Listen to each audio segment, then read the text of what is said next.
إياك نعبد وإياك نستعين صراط المستقيم غير المغضوب عليهم اللهم صل على محمد. بسم الله الرحمن الرحيم. اللهم قل لوليك الحجة بن الحسن صلواتك عليه وعلى آبائه في هذه الساعة وفي كل ساعة وليا وحافظا وقائدا وناصرا ودليلا وعينا حتى تسكنه أرضك طوعا وتمتعه فيها طويلا.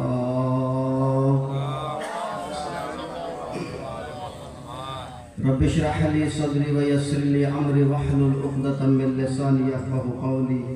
بسم الله الرحمن الرحيم. الحمد لله الذي هدانا لهذا وما كنا لنهتدي لولا أن هدانا الله. لقد جاءت رسل ربنا بالحق. الصلاة والسلام والتحية والإكرام وعلى سيد أصل ما في الوجود سر الله في كل موجود نقطة دائرة الوجود صاحب لواء الحمد والمقام المحمود مولا ومولى الثقلين جد الحسن والحسين أبي القاسم محمد وعلى أهل بيته الطيبين الطاهرين المعصومين المظلومين ولعنة الله على أعدائهم أجمعين من الآن إلى قيام يوم الدين. أما بعد فقد قال الله تبارك وتعالى في القرآن المجيد. بسم الله الرحمن الرحيم. الذي خلق الموت والحياة ليبلوكم أيكم أحسن عملا. صلاة محمد على محمد.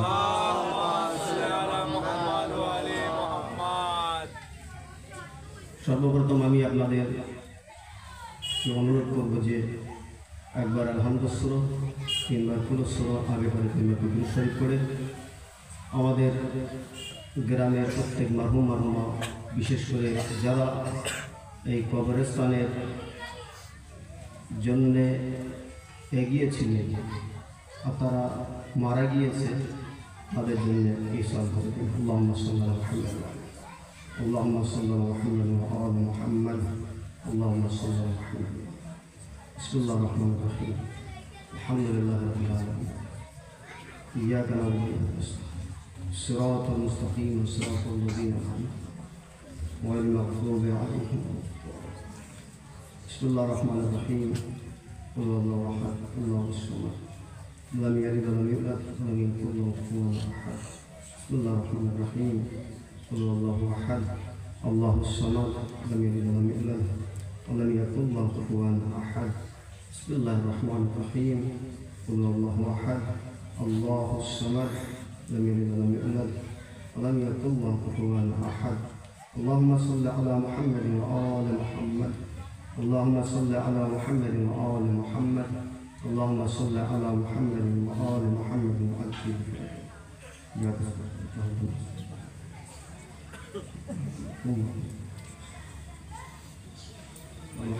محمد صلى الله عليه وسلم. যাকে শীতের রাত, অনেক রাত হয়েছে, অনেক উলামায়ে কেরাম আপনাদের সম্মুখীন হয়েছে এবং মূল্যবান বক্তব্যও রেখেছেন। এরপরে আমার বেশি কিছু না বলাই ভালো, কারণ কালকে রাত্রেও আপনি মালিশ শুনেছেন, আপনারাই দুপুরবেলাও মালিশ শুনেছেন।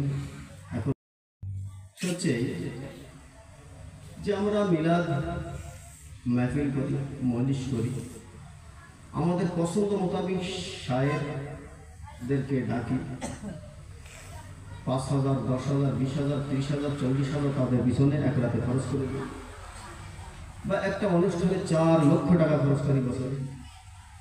দেখা যাচ্ছে সারা বছরে আমরা 10 লক্ষ টাকা এই সমাজের পিছনে খরচ করছি। আচ্ছা আপনি বলুন তো, আপনার প্রত্যেকেই বলুন তো, আপনি যখন কোথাও কিছু খরচ করেন তো সেই খরচ করার পিছনে আপনার কিছু উদ্দেশ্য থাকে? তো সবাই বলবেন হ্যাঁ উদ্দেশ্য থাকে। এ বললো কিসের উদ্দেশ্য? বললেন আমার যেন কিছু লাভ আসে, আমি লোকসান খেতে চাই না, লাভ পেতে চাই। তো এই যে 10 লক্ষ টাকা এই আমাদের গ্রামের লোক মিলে সমাজের পিছনে খরচ করছে, এর থেকে কি লাভ পাচ্ছি আমরা? একটু শুনবেন, মন দিয়ে শুনবেন, কি লাভ পাচ্ছি আমরা? কোথাও আমাদের এটা নষ্ট তো হচ্ছে না, কোথাও এই জিনিসটা আমাদের বেস্ট বেকার তো হচ্ছে না। এই 10 লক্ষ টাকা যে আমরা প্রতি বছর খরচ করছি গ্রামবাসীর পয়সা, এর থেকে আমরা কি পাচ্ছি? মিলাদ করছি, মজলিস করছি, আরো সমাজের অনেক কাজ করছি, লাভ কি পাচ্ছি?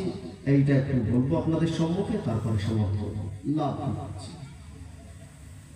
মজলিস এবং মিলাদ করার উদ্দেশ্য হচ্ছে হেদায়েত, তবলিগ।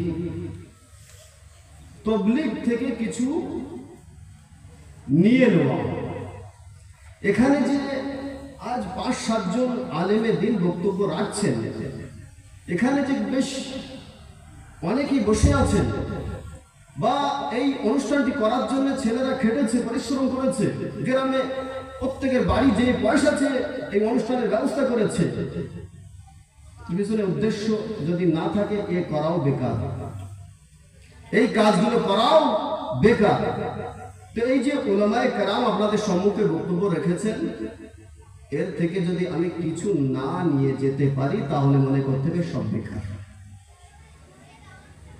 এই যে প্ল্যাটফর্ম তৈরি করা হয়েছে, এর থেকে কিছু নিতে হবে, কিন্তু বিষয় হচ্ছে এই আমরা খরচ তো করছি, কিন্তু এই আসর ছাড়ার পরে আমরা কিন্তু কিছু মনে রাখছি না, কিছু পাচ্ছি না।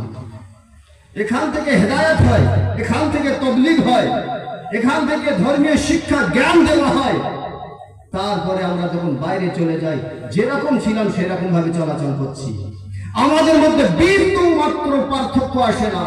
যেভাবে আমাদের জবান গালাগালি করতো সেইভাবে করে যাই, যেভাবে আমরা চুরি করতাম সেইভাবে করে যাই, যেভাবে আমরা মানুষকে ধোঁকা দিতাম সেইভাবে ধোঁকা দিয়ে যাই, যেভাবে আমরা অন্যায় লিপ্ত হতাম, গুনাহে লিপ্ত হতাম, পাপ করতাম, মদ খেতাম, গাঁজা খেতাম, জুয়া খেলতাম, সেইভাবে আমরা লিপ্ত হই।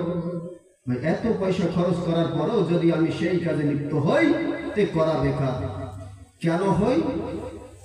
কেন লাভ হয় না? এর একটা কারণ আছে, সেই কারণটা বলবো। আপনি যদি আমল করেন তো আশা রাখি, যদি ঈমানের সাথে সেই জিনিসের উপরে আমল করেন, তো এখান থেকে অর্থাৎ মজলিস এবং মিলাদ থেকে যা কিছু শুনবেন আপনার অন্তরে আসার করবে, প্রভাব ফেলবে। একবার সালাত মুহাম্মদ আল্লাহ। আমরা মিলাদ করি, মজলিস করি, বসি এসে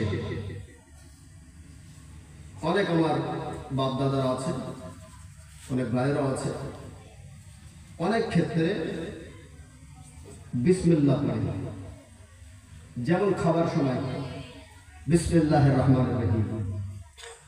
আবার অনেকে আছে সে খবরই রাখে না, তার পাশে যদি কেউ বিসমিল্লাহ পড়ে, একই দস্তারখানে বসে খাবার মূল্য কি? যখন 5-7 জন বসে একসাথে যখন খাবে, তো একজন যদি বিসমিল্লাহ করে আর 4-5 জন মনে পড়ে যায়, এরকম তো একটা গুরুত্ব আছে। দস্তারখানে গুরুত্ব দেওয়া দরকার। আমরা তো একা একা ভাত বেড়ে আড়ালে যে একা একা বারান্দায় বসে একা একা, তক্তে বসে একা একা, চেয়ারে বসে একা একা খাওয়ার চেষ্টা করে, দস্তারখানকে গুরুত্ব দেয়। দস্তারখানের কিন্তু ফজিলত আছে। তো যাই হোক, তো আমার অনেক বাপ দাদা এবং ভাই বেরাদার যারা আছেন, কিছু কিছু ক্ষেত্রে বিসমিল্লাহ পড়েন, বিসমিল্লাহির রহমানির রহিম। কিন্তু যখনই আমরা মজলিসে হাজির হই বা মিলাদে হাজির হই, তো কোনো মানুষ নিজেই বিচার করুন যে একবার বিসমিল্লাহির রহমানির রহিম বলে সে শোনে কিনা। এই অভাব যে আমরা মিলাদে তো হাজির হই, মজলিসে হাজির হই, কিন্তু বিসমিল্লাহ বলি না। এই বিসমিল্লাহ না বলার কারণেই আমাদের এই প্রভাব আসে না, আসার আমাদের অন্তরে গাঁথে না। তো একটা কাজ আপনি যদি করে যান, তো ইনশাআল্লাহ আপনি সফল হবেন। সে কি কাজ? মজলিসে আসলে, মিলাদে আসলে, যখনই বসবেন, যেখানে বসবেন, বসার সাথে সাথে বলবেন বিসমিল্লাহির রহমানির রহিম, সাল্লাল্লাহু আলাইহি ওয়া সাল্লাম। এ হচ্ছে সময়। আর এই সময় সম্পর্কে আপনার জিজ্ঞাসা করা হবে। বাস একটি রেবায়াত পড়ব, তারপরে মাসাইলের দুই একটি কথা বলে সমাপ্ত করব। যেহেতু সব মৌলানারাই অল্প অল্প টাইম দিয়েছেন, আমি যদি বেশি নেই এবার কম নাই।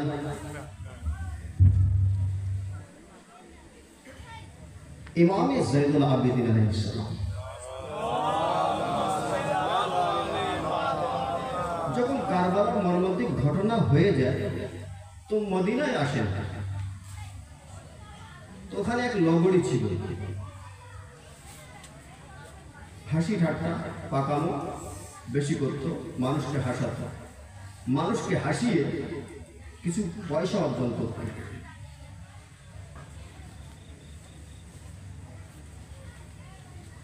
তো মদিনার মানুষেরা দেখে যে এ তো ভালোই হাসায়, তো তাকে বললো, দেখো তুমি তো আমাদেরকে খুব ভালোভাবে হাসাচ্ছ, কিন্তু আমাদের ইচ্ছা যে আমাদের এখানে এক ব্যক্তি আছে তাকেও তুমি হাসাও।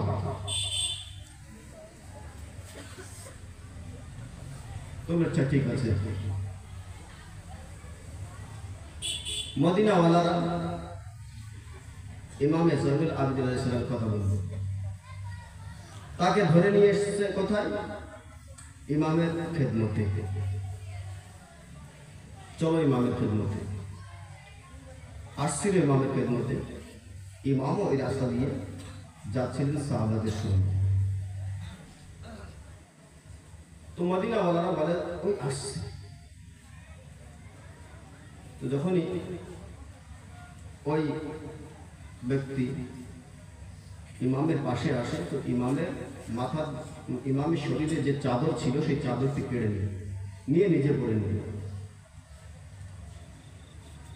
মনে করছে আসবে। ইমাম জিজ্ঞাসা করলেন কে? তো মদিনাওয়ালা বলে লগড়ি, মানুষকে হাসায়। তো ইমাম তাকে বললেন, তুমি যদি এইভাবে সময় নষ্ট করো তোমার ঠিকানা কিন্তু জাহান্নাম হবে। এইভাবে যদি সময় নষ্ট করো তোমার ঠিকানা, তোমার অবস্থান কিন্তু জাহান্নাম হবে। তো সেই লগড়ির সঙ্গে সঙ্গে মাওলার পাশে হাত জোড় করে বলছে যে মাওলা, আজ থেকে আমি আর কোনোদিন এই কাজ করব না। ও ব্যক্তি ছিল যে সঙ্গে সঙ্গে হেদায়েত পেয়ে গিয়েছে। আমরা মালিশ করি, মিলাদ করি, বাইরে যেয়ে আবার সেই কাজ করি।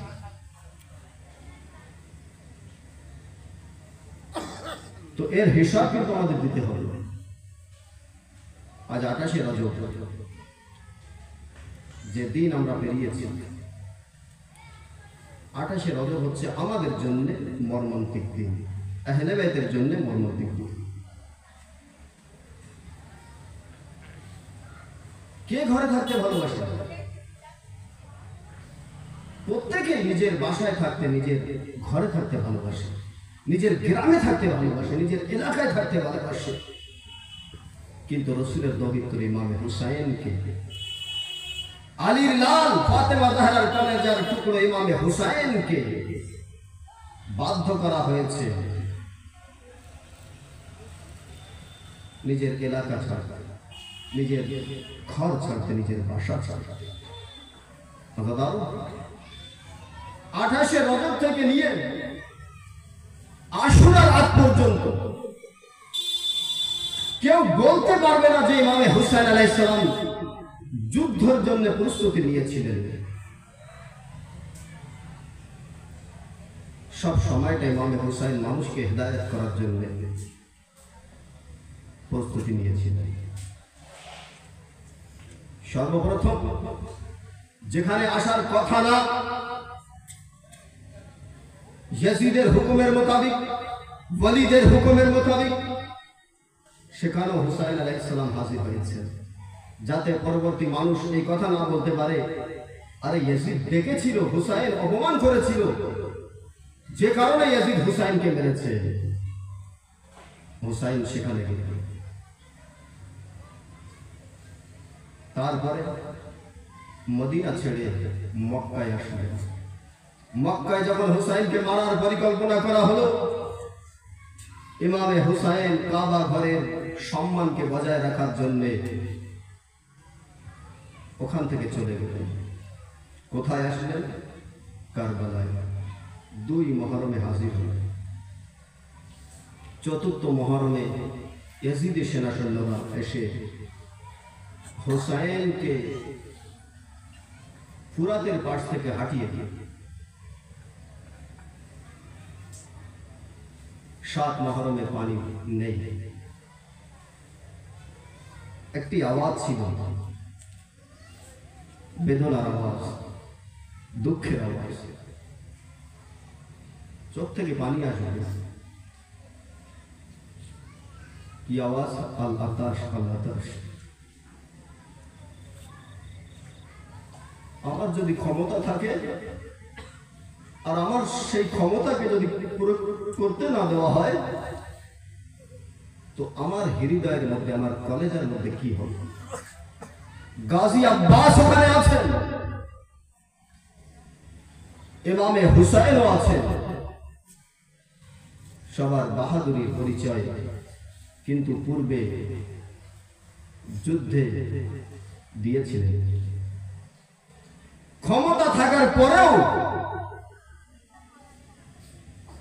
কিভাবে মওলা হুসাইন আর কিভাবে গাজী আব্বাস এই আল আতাশ, আল আতাশের আওয়াজকে সহ্য করছে?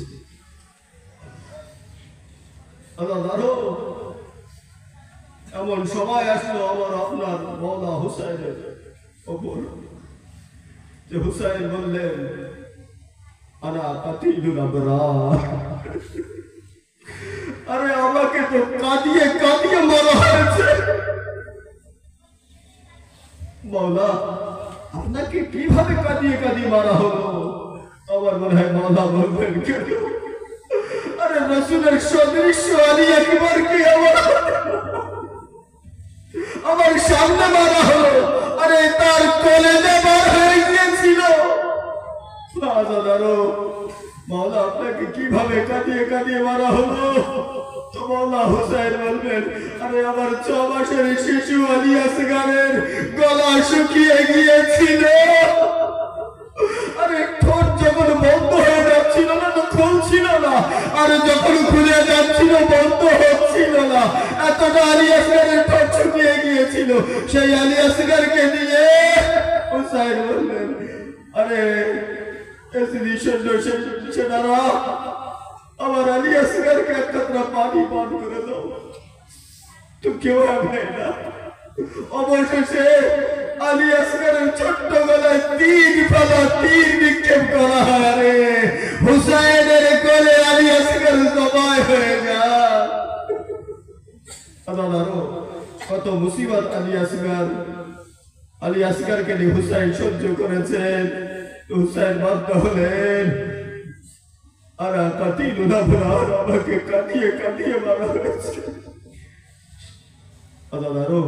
ইমামে হুসাইন আরেকটি বেদনাদায়ক কথা বললেন, হাল মিন নাসির ইয়ানসুরনা, আছে কেউ যে আমাকে সাহায্য করবে? ইমামে হুসাইন অবশেষে যখন সবই মারা যায়, সবই শহীদ হয়ে যান, তো একবার ডান দিকে একবার বাম দিকে তাকান, তো দেখে কেউ তো নেই। কোথায় আমার আলী আসগার? কোথায় আমার আসগার? কোথায় আমার আব্বাস? কোথায় আমার আলী আকবর? কোথায় কাসিম? কেউ দেখা যাচ্ছে না। একটু আগে তো সবাই আমার সাথে ছিল, কেউ তো নেই আমার সাথে। আজরুকুম আল্লাহ, যখন এই আওয়াজ জান্নাত জানাবে যায়নাব আগে বলেন, ভাইয়া আলীর বেটি যায়নাব এখনো আছে। আরে যায়নাব হুসাইনকে ঘোড়ার পিঠে সওয়ার করালেন। হাসাদারো, একটু আগে হুসাইন যার যায়নাব বাড়তে থাকে, মাহলাল মাহলাল ইয়া রাসূলুল্লাহ, যায়নাব আগে বাড়তে থাকে। বলেন হুসাইন দেখেন যায়নাব আগে আসছো করে তুমি তো আমাকে বিদায় দিয়েছো ভাইয়া এদিকে আসেন ভাইয়া আসেন আসার পরে বলেন ভাইয়া একটু গলাকে নিচু করবেন আরে যায়নাব গলাকে চুম্বন দেন একেবারে হুসাইন জিজ্ঞাসা করেন এই যায়নাব তুমি আমার গলাকে কেন চুম্বন দিচ্ছ তখন যায়নাব বলে আমার মা আমার বাবা বলে গিয়েছিলেন যে যখন তোমার ভাই শেষ বিদায় নিয়ে যাবে আরে গলাকে চুম্বন দেবে কারণ গলাকে ভোতা খঞ্জর দিয়ে কাটা হবে আজরকুম আল্লাহ একবার হুসাইন যায়নাবের হাত ধরে চুম্বন দিতে শুরু করেন যায়নাব জিজ্ঞাসা করেন ভাইয়া আমার হাতকে কেন চুম্বন দিচ্ছে বললেন আমার মা বাবা বলে গিয়েছিলেন যে যখনই যায়নাবকে বিদায় জানাবে আরে যায়নাবের হাতে চুম্বন দিবে কারণ যায়নাবের হাতকে বাঁধা হবে আজাদারো হুসাইন যুদ্ধে নামলেন যুদ্ধ করতে করতে একেবারে জমিনে কারবালায় চলে আসলেন আজাদারো ওয়াফাদার ঘোড়া জুলজানা হুসাইনের সাথে ছিল যে হুসাইন পড়ে গিয়েছে এবার কি করব আর কেউ তো নেই তো ঘোড়া তো কিছু বলতে পারে না আরে ঘোড়া করবে কি জুলজানা করবে কি জুলজানা নিজের লাগামকে মাওলার হাতে পৌঁছে দিত এটাই বোঝাতে চেয়েছে মাওলা আমার লাগামকে ধরে নিন আমি যেভাবে সেভাবে আপনাকে খেলা পর্যন্ত পৌঁছে দেব আরে হুসাইন ধরে না এদিকে সৈন্যরা পাশে চলে আসে জুলজানা নিজের পা দিয়ে তাদের উপরে হামলা করতে থাকে আরে হামলায় অনেক শত্রুরা মারা যায় অবশেষে যখন হুসাইন জখমি হয়ে পড়ে যান তো জুলজানা পাশে এসে নিজের লোমকে রক্ত দিয়ে মাখিয়ে নেয় আজাদের রক্ত মাখিয়ে খিমায় চলে আসে খিমায় আসার পরে সমস্ত মেয়েরা জুলজানাকে ধরে নিয়েছে আরে কেউ জুলজানার পা জড়িয়ে ধরেছে কেউ জুলজানার গলা জড়িয়ে ধরে রেখেছে একবার হুসাইনের ছোট্ট সকিনা আসে জুলজানার গলা জড়িয়ে ধরে বলে এ জুলজানা তুমি এইটুকু খবর আমাকে দাও যে আমার বাবাকে যখন জবাই করা হচ্ছিল তখন আমার বাবাকে কি পানি দেওয়া হয়েছিল